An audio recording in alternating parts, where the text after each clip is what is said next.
Hello YouTube and welcome to a very special video. We are gonna be doing a gaming talk video, but not a normal gaming talk video. No. Because, well, it looks sound good. We're gonna be talking about the Nintendo NX.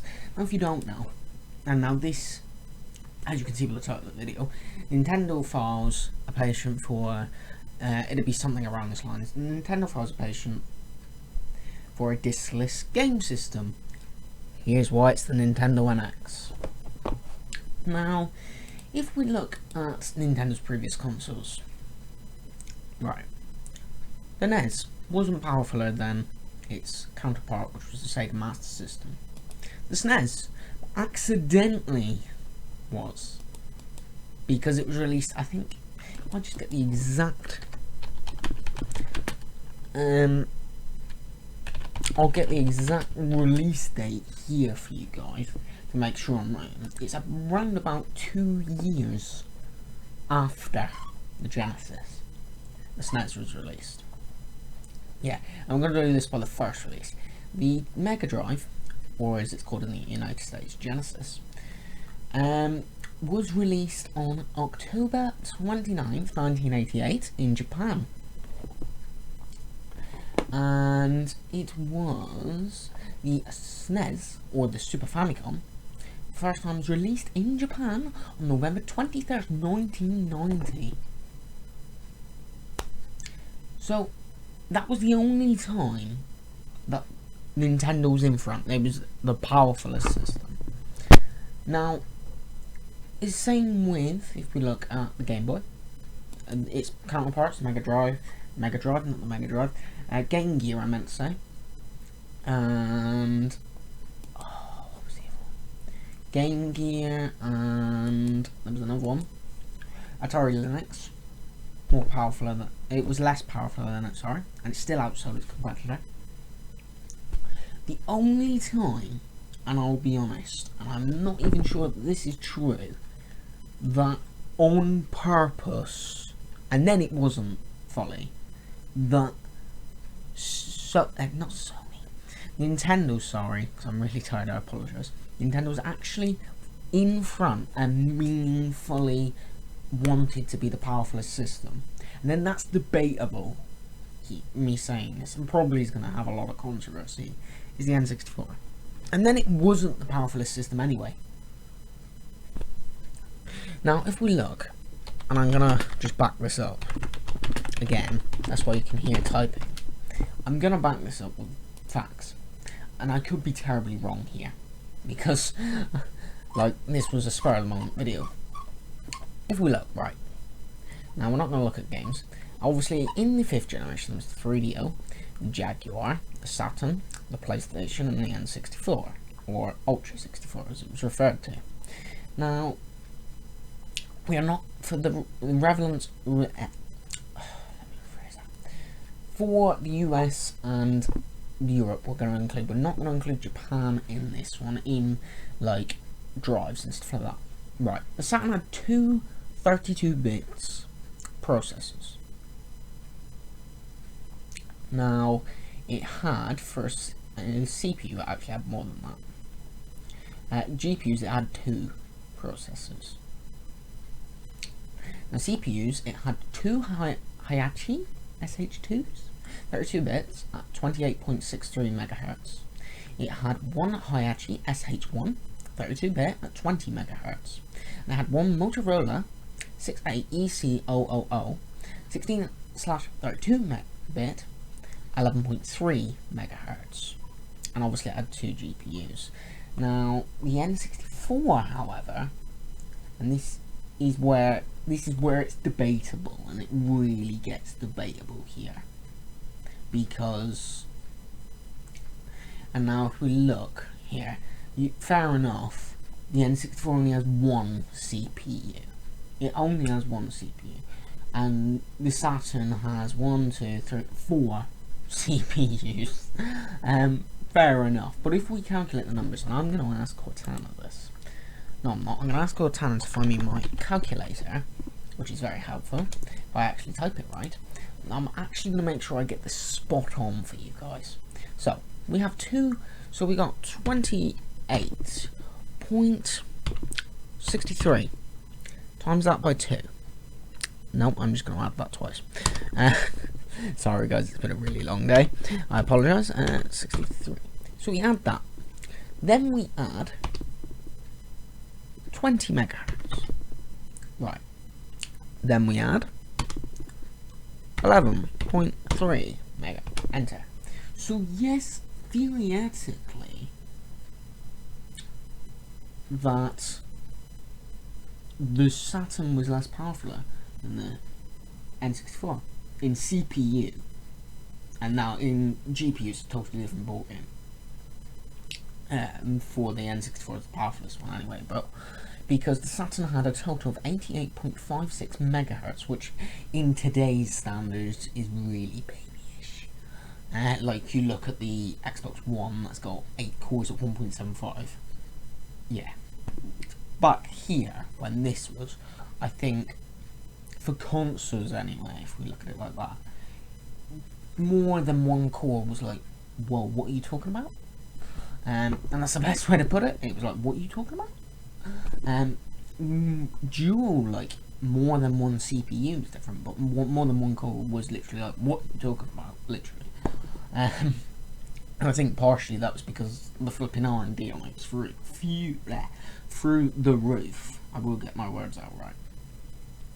But anyway, so now if we change over to the graphics with the N64, the graphics of the N64 was a reality coprocessor, 64-bit at 62.5 megahertz. However, the Sony, the GPUs in there, was actually, surprisingly, from what I'm reading, it was a Sony GPU, and I'm actually going to go on to this. Let me just find it. Yes, it was, and it's actually, this is strange. Like if you don't know, the later 360 and I think it was the later PS3s as well, and the Xbox One and the PS4. The Wii U isn't included in this, but the Xbox One and the PS4 and the later 360 and PS3 actually had something called an advanced processing unit. Now, if you don't know what an advanced processing unit, I've got good news for you. We shall be doing a video, which by the time that it is out, it should be above, but I will, and it should have more of a explanation on that. But for now, because that video is not done at this time, basically an advanced processing unit is a GPU and a CPU in one, pretty much. Obviously, when we get into that video, if it comes out, which it should do, and should be made, I'll talk in way more detail. But this is kind of like a CPU and an APU, but it isn't, because I don't even think APUs was discovered in that time, but it's kind of, because the GTE, which was their graphics processor pretty much, resides inside the main CPU processor, giving it additional vector math instructions used for 3D graphics. Now if you don't know, the PlayStation 1 was mainly 3D, whereas the Saturn tried to focus on 2D and 3D and failed so miserably. You can see that by the sales, even though it was a brilliant console from what I read. But anyway, let's go back. So basically, the Sony had, it doesn't actually say, it did look like it said 66. Now, for Sega, of course, we've got to do this properly because it's dual. It was a 28.63 per, and it's 32 bits per, VDP as they call it, video display processor. So if we go to the lovely button called clear, if I can find it, there we go, and we go 28.63. Oh, I quite like this calculator because it actually shows the times. Times 2. Enter. So it actually has 57.26. So yeah, slightly, the 64 was powerful. Hello. Yeah, I'll give that.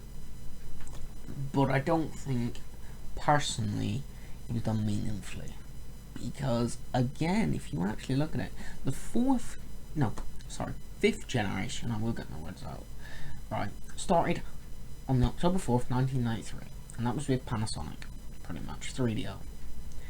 And it ended, its last console released, the last console out the door, and I'm not saying it ended fully, that all consoles were then discontinued. This is when the last console was out the door, was in March 3rd, and this is all over the world, March 1st, 1997. And what console do you think was out the door on March 1st, 1997? Guessed it yet? The N64. Yes, the N64's earliest release date was June 23rd, 1996, and that was in Japan. However, the PlayStation's earliest release date, surprisingly enough, was in Japan on December 3rd, 1994, and then for the rest of the world in 1995. And the Saturn's was in 1994, November 22nd, actually. So, if we look at it really, yeah, the N64 had a year too again, so it might not have even been done on purpose, really. If you look at RAM, though, it doesn't really have the best. Like, if you look at, I'm not going to go through all these, but it's about, if you like include just the console without the expansion packs, I don't think the expansion pack was released on release. Not 100% sure. Then, yeah, in RAM, I'm afraid the N64 wasn't the powerfulest one. But if you include everything with the expansion pack, yeah. Whether it was accidental or whether it wasn't, we'll probably never know. But anyway, so let's now move on. Before we actually move on, I forgot to add this. Now, as I said, do you remember I said it was debatable that the N64 was the powerfulest one? Because, now if you don't know, at this time CD-ROMs was becoming big. Same as when the PS2 came around, DVD-ROMs was. And, if you don't know, here's how it went. 3DO went with pure CD-ROM. However, the Atari Jaguar went with cartridge and a CD-ROM add-on. The Sega Saturn went with a CD-ROM, but a cartridge limited to Japan only. Even though the cartridge slot was actually here in Europe, that was mainly used for, like, I think RAM packs and stuff like that. I could be wrong, but for games it was Japan only. Sony, PlayStation, pure CD-ROM. But oh no, the N64. I'm not saying it's a bad console. I like it. The N64 cartridge. Main. That was it. Other than Japan, it was cartridge. So, that's where it gets debatable, really. Because it was just cartridge. So you think... But anyway, so let's jump to the 6th gen. And I shall actually tell you about this, and then we shall really get into the why I think the actual... what they showed was the NX on this patient. Or pattern. I don't really know how to pronounce it, to be honest. No, I don't think... No, there isn't. Obviously, in the 5th gen as well, I think the Sega Nomad was. And then the Game Boy Color was also released. The Game Boy Light, which was Japan only, and the Game Boy Pocket. Now, this was really the era that cartridges went out. This actually links in really to what I'm trying to say. Yeah. If we look at the 6th gen, as I said, it was basically Sega's last stand, obviously. And we had the PS2, the Dreamcast, which didn't last very long, the GameCube, and the original Xbox. Now, in this actual, if we include really what went to the end, what went the full life span, really the GameCube was the less seller. If we include every console regardless, it was the Dreamcast. But partially, I'm not saying I don't include the Dreamcast in the 6th gen, because I do. When I talk about the 6th generation, even to my friends, I say, oh, did you know the Dreamcast was in it? And there was obviously Dreamcast, PlayStation 2, GameCube and Xbox, and even teach them some stuff sometimes, but that's a different story altogether. Now, basically, really, the ones that went to the end, the ones that went to the actual end, it was the GameCube that was the last seller, because the GameCube in the end only sold, I think, it was 20-something million? That's a good question.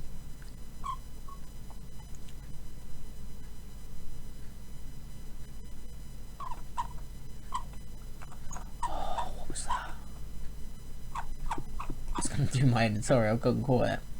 But basically, and obviously the best seller, which is still the best selling video game console, including handhelds, is the PS2 in this. And obviously the Xbox, I'm positive it was something like, wasn't far off the GameCube and the Xbox. I know the Dreamcast was 10.6, and the PlayStation 2 was 155 million. And this is all in millions, it's not in thousands. The PS2 was 155 million plus. The Dreamcast was 10.6 million. The GameCube, something's telling me it was 24 million something, and I think the Xbox was something like just 25, something like that. But anyway, now if we look at this, now the Dreamcast was the less powerful one, bearing in mind this actually came out in 1998, whereas the next entry really into the 6th gen was in 2000. So you gotta bear in mind this console was probably conceived in like 1997. The Dreamcast was, whereas the rest was like conceived in maybe 1998, 1999. So nearly 2 years after. So they have more R&D, etc. But anyway, let's go on this. So Dreamcast had 200 megahertz. The for its CPU, this was all single cores. The PS2 had 294 for its first models, and 299 megahertz for its later models. The GameCube had 485 megahertz PowerPC Gecko CPU, which was single core. Now, the original Xbox had a 733 megahertz x86 Intel Celeron PII custom hybrid. Now, that doesn't make much sense to me, but anyway. So, if we then go to GPU, it's 100 megahertz for the Dreamcast, 147 for the PS2, 162 megahertz for the GameCube, and 233 megahertz. Now, it's questionable to note that the Dreamcast was made by NEC, Video Logic. Now, the Sony one, I actually don't know who made the Sony GPU, or the Sony PS2 CPU for that matter. Something's telling me it was Sony or Samsung, but I could be terribly wrong there. So if you actually want to let me know in the comments, just you can obviously. But the GameCube GPU was made by ATI, which is now AMD pretty much. And surprisingly, the Xbox GPU is made by Nvidia, and that's actually infamous. That's a totally different story, but that's infamous that it was made by Nvidia, and one of Nvidia's only consoles. It's questionable that the PS3 was the other one. But anyway, so in RAM, 16 megabytes main RAM for the Dreamcast, 32 megabytes main RAM for the PS2, 24 megabytes main RAM, about altogether I think it's 40 megabytes, I think, from what I'm reading, but I could be terribly wrong. And obviously, altogether really for the Xbox, it was totally unified 64 megabytes. Now, video RAM is 8 megabytes for the Dreamcast, 4 megabytes for the PS2, 3 megabytes for the GameCube, and of course it was 64 megabytes because it was unified for the Xbox. Now, it doesn't actually say the SAM RAM for the GameCube, so I will only say the PS2. And that it was 2 megabytes for the Dreamcast, 2 megabytes for the PS2. The GameCube is unknown, and the Xbox was totally unified. So basically, the GameCube was very powerful, but it wasn't powerfulest. And this is where this trend starts to set in. So then, if we go to the 7th gen, the gen that's just gone, pretty much. Really, and if I can, I'm hoping I can find like thingy Bob. I know what I'm on about. The thing that's a 7th generation. I'm hoping.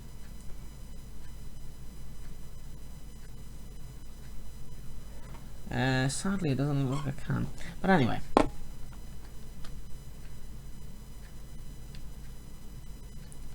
If we go back and we type in the 7th gen, totally different story.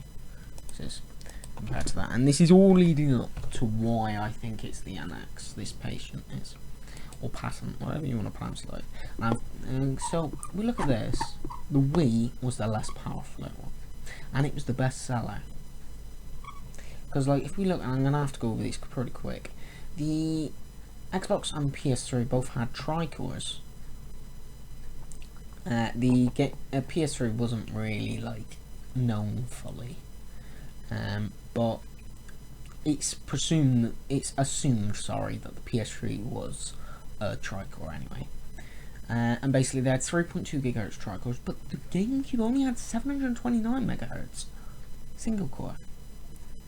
And like the PS3 had 550 MHz reality symbolizer.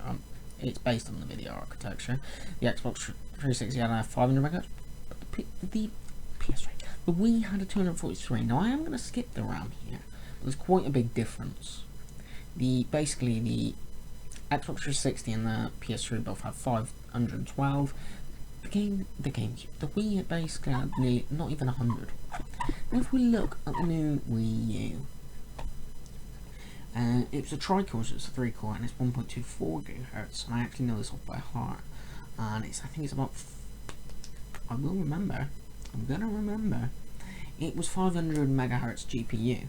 Now I'm not gonna go over the RAM and the other ones, but now there's a reason why Nintendo's done this. They've always gone for affordability, and this is what makes me say this patent really is the NX, because for a start it would slightly combat piracy, not fully. Now Nintendo's problem with the Wii U was it was not enough powerful. It wasn't powerful enough, basically. Now, what if? Now, let's say we use the Wii U. This drive, let's say it's 55 quid per unit. CPU, 55 quid. GPU, 55 quid. RAM, etc. Right. Now, what if they had this cartridge board that costs half that? It only costs 10 quid per unit, let's say, instead of 55. So, hold on a minute, that means more can go into the CPU and GPU.